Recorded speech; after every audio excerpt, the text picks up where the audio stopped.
Hey guys, in this video I'm going to show you how to batch process sky replacements using Luminar 4. Alright, so let's head over into this property. Actually, I just picked up two random properties that we have previously shot. This is going to be the scenario where you already exported your photos and either the customer complains or you're like, these skies don't look very good. How can I replace these skies relatively quickly? Obviously, you can go the Photoshop route and do it one by one, but I want to show you another way to do it, and that's using Luminar. So let me go ahead and open Luminar 4 here. And any day now. All right, so now it's updating the image gallery. All right, so let me move it over here. What we're gonna wanna do is go to File and go to Batch Processing. Now you can create different looks within Luminar 4. There's a lot of cool features within this program, but I'm just gonna show the batch processing of sky replacement. So right here I'm gonna select these 4 front shots, and then I'm gonna scroll to the end of the property and find where we go outside. That's the laundry room. All right, this is the first outside shot. Now I'm gonna pick all of these outside shots, and then I'm also gonna drop those in right here. Whoa, whoa, whoa, not 76, definitely not. I think I hit select all. Hold on. Let me change this back to a different view here so I can more easily do it. I think this is the beginning. Yep, that's the beginning of the backyard. And let's drop those in there. So this is a decent amount of photos. I think this was 18 in the backyard, and then in the front wasn't too many. So it's, I think, 22 total photos. All right, so next we're gonna hit continue. And right here on the batch processing, you can select a preset. They're kind of like presets. They're called looks in Luminar. I have one that's called Sky Cotton 2. I think for the look of this one, probably want to, that one's a little more vibrant. I'm gonna go with the regular Sky Cotton one. And then we'll browse and we'll save it to the same folder. Let's say desktop here. And then this one was Desert Forest. All right, so we're gonna save it right there, and we're just gonna override them right away. We're just gonna replace them. Obviously, if you're not confident in this program or whatever, and you want to keep those, I would definitely save it to a different folder and then replace them once you confirm it. But let's go ahead and hit process. All right, so now it's processing 22 images. Just doing the sky replacements on them, and as you can see, it does it pretty quickly. Now obviously doing it this way, you're not able to fine-tune each individual photo like you would in Photoshop, but there's a lot of options. You have quite a few different options within Luminar 4. There's a lot more you can do than just sky replacements if you wanted to. All right, so that's all finished, and actually it looked like it did. So it's a JPEG, or sorry, so usually when we export it's JPG, it's JPEG coming out of there. I don't know if you can change that, or you might be able to, but anyways, it didn't replace them, so we have both of them in there. But if we want to take a look at that, let's sort it by modified by. Here, let me just scroll to the bottom so that we can see what the end result looks like. For the most part, I've gotten pretty good results.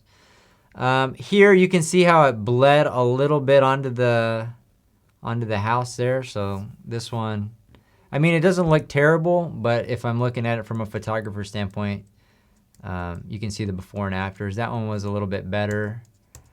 So that's the after, that's the before. But how it just, sorry, let's not go through the whole house. Let's do the backyard too. All right, let's start here. So yeah, it even picked out the backyard there, even with the covering. That's one spot that sky replacement methods will also have trouble with.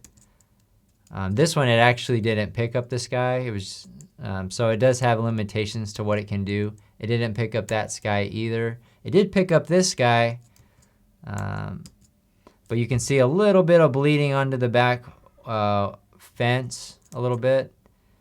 That one looks pretty good. That one looks good. That one looks good. I mean, those ones no sky. That one looks pretty good. You can see how it did bleed a little bit onto this as well. And obviously within Luminar 4, you can do it one by one, but this is kind of a quick way to do it and get pretty dang good results. Obviously, you can fine tune it beyond what we just did. But yeah, that one looks good. You can see a little bit of bleeding of the sky onto it, onto that umbrella. And that one it didn't pick up on the sky. That one it did. You can see with that umbrella there's a little bit of pickup. But anyways, I just wanted to show this method. Actually, let's do a second one real quick before we finish off here for good measure. So I have this other one. Let's go back to Luminar.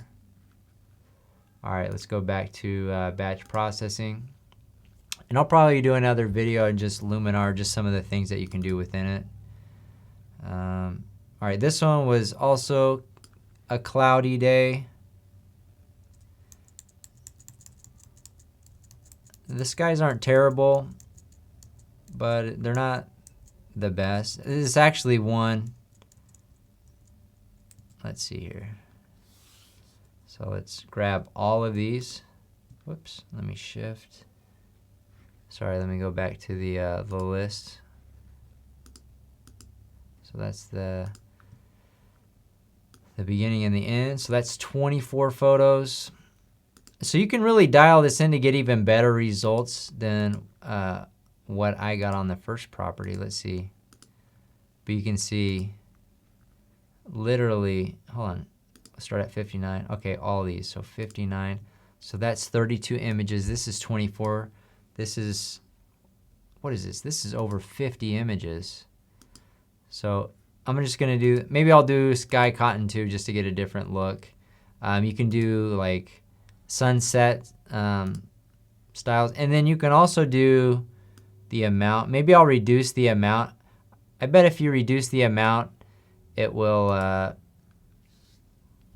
you know, not fade so strongly onto like umbrellas and stuff. But so it's processing 56 images.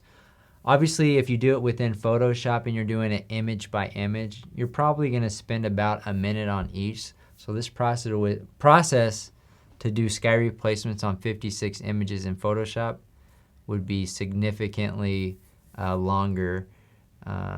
But at the end of the day, all these are tools. Photoshop's a tool, Lightroom's a tool, Luminar 4 is a tool. Touch Retouch is also a tool. So there's a lot of tools out there that can do different things. You just got to kind of find the tools that work best for your style of workflow and what you're trying to accomplish. Obviously, at the end of the day, we want to deliver great results to our customers quickly. So we kind of got to balance quality, speed, and you know, all the other variables. But yeah, it looks like it's almost done. We're at 40 out of 56. It's probably processing. Actually, let me see. Actually, I did not change the export folder. So let me see if it just puts it in the same folder or if it. All right, let me show in the Finder where.